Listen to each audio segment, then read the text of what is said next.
With that being said, the judge ruled in favor of the state and denied our access into the case. And that's where we are today. So even though we've been involved since she was taken into custody, they're saying that we were not involved. Mm-hmm. Mm-hmm. So you don't have the child placed with you, basically, right?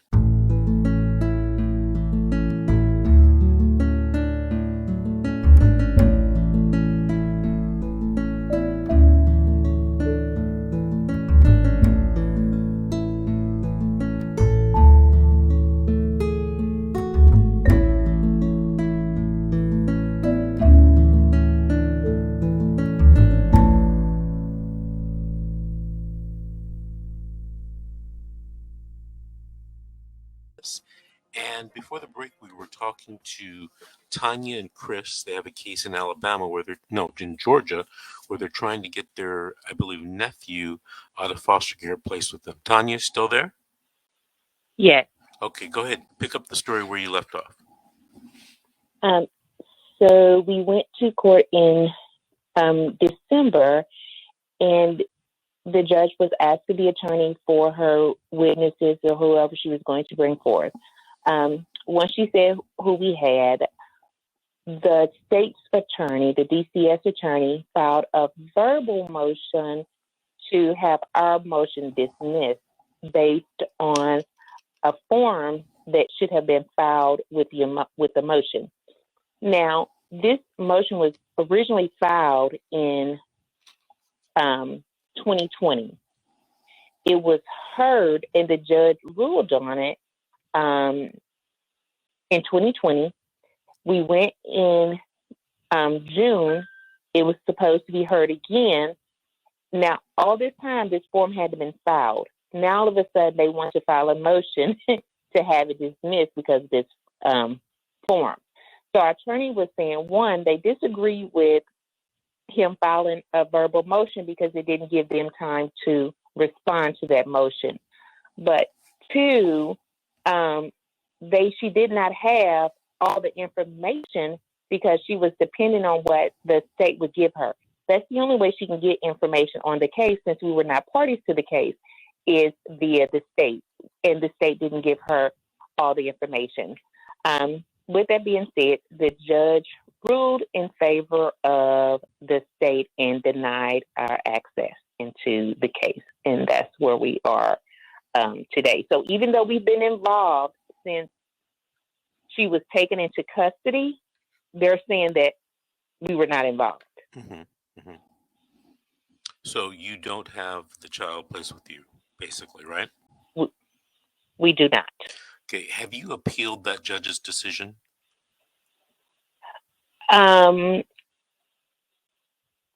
We appealed the first. Well, the second attorney appealed the first one.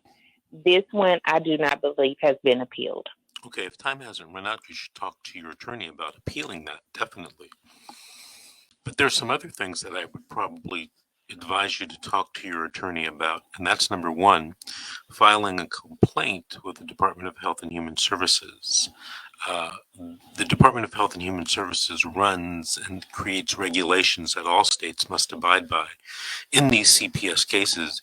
And a hot area of, complaint and litigation right now is the placement of children with relatives. So many times I hear this just every week, every day, about relatives who can't get children placed with them. And there's a lot of reasons for that, in my humble opinion, but it's not what I believe the law is. And CPS is adept at making excuses and using the law to keep children from relatives. One of the reasons why I'm so passionate about this subject is because I was raised by my grandparents.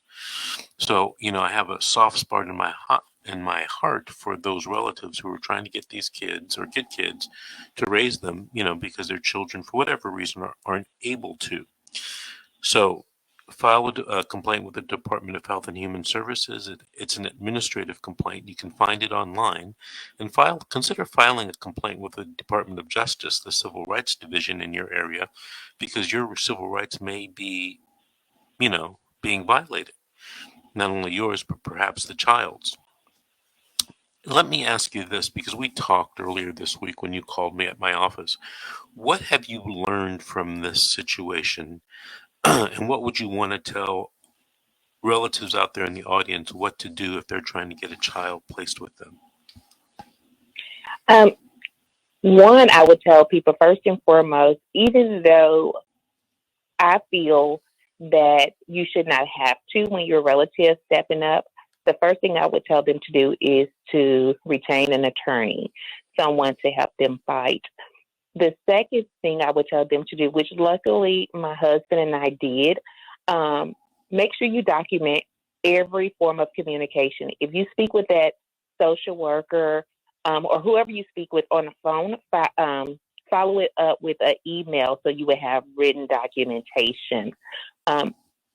Because I think that's what's going to help us in the long run. We will be able to show everything that we have done throughout the case to fight for my nephew. We even have where we would ask the social worker a question and she would, respond back and say, I'm working on it, just be patient. But yet she would use time against us and say, well, since the child has been in custody for this long, it's best. Well, we have documentation showing what we have done from the onset of the case up to the current moment. So I would definitely tell people to retain an attorney, even if you feel like you don't need one. It's best to get one in the beginning versus at the end. To keep records of all phone conversations and fight not to. In our case, the foster parent was our supervisor. They were the ones that would supervise our visitations. Fight not to have that done, because then that leaves room for false allegations that you then have to go back and prove are not true. So that's what I've learned in this case, and I would say never give up. Mm-hmm. You know what? That's very astute of you, the things that you mentioned, because it's things that I have told people, over the years. And a lot of times people think that I'm being a bit alarmist by telling you, talk to an attorney, by telling you, keep track of everything, write down everything, send your confirming emails. This week, a grandmother called me. And she's in the same position you're in, and she's trying to get her grandchildren placed with her. But here was her scenario. They contacted her at the very beginning to take the children. And she thought, without talking to anyone, that, number one, if she took the children, that it would prevent the mother and father from getting the children back, or be a hurdle that the parents would have to jump in order to get the children back. Number one, that's a false assumption. Number two, she said that she was in the process of remodeling her house and couldn't take the children right then and there, but told the social worker she'd talk to her family and, she'd get back to her in about a month. Well, unbeknownst to her, the social worker wrote in a report that the grandmother was not interested in taking care of the children. Mm. Now that's a bit different from what the grandmother said, right? Now, when the when the grandmother told the social worker, "Hey, I don't want to be an interference with the parents getting the children back," the social worker should have said, "Oh, you taking the children is not an interference with the parents getting the children back. They're not. In this case, they don't have to be related." Well, that was never said. Now, flash forward a few months. Not even a year, but flash forward a few months, and this poor woman is trying to get her grandchildren out of foster care. She's learned that the foster parent wants to adopt the grandchildren, and thereby severing all familial relationships with the child. And now the social workers are giving her a hard time, and they are basically telling the judge, allegedly, that this grandmother, is late to the game, and she didn't step up when she should have. And that's not that didn't happen at all. A lot of people think that social workers in every situation are going to do what's fair and right. And that's not true. Now, is it ever true? Yeah, I imagine that it is. But I don't hear about those cases. because social workers following the law, people don't need to call me.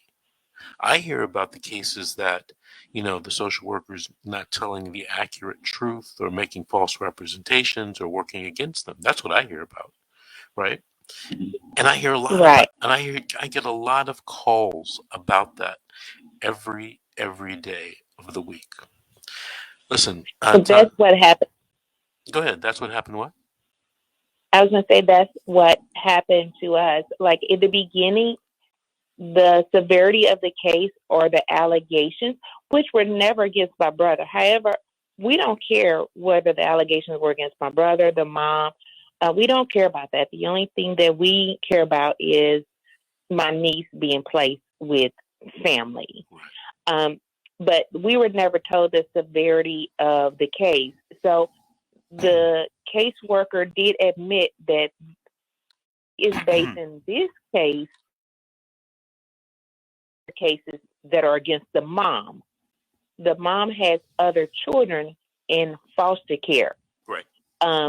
Which has nothing to do with my brother, which has nothing to do with us. Those children are not related to us, therefore, and they were taken way before my brother even got in the picture. So she admitted that she's basing it off of that.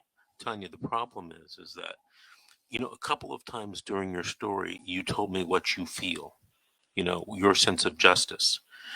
And on my YouTube channel, I have a video about what is justice. Listen, justice isn't what you think it is. And if you view these cases the way you think right and wrong should be done, you're probably going to be left out in the cold, because real justice is different from what people think in their heart.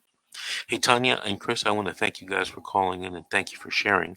We have to take our next break now, but call us back in about a month or two and let us know what happened. Would you please? Yes, I will. All right. Thank you. All right.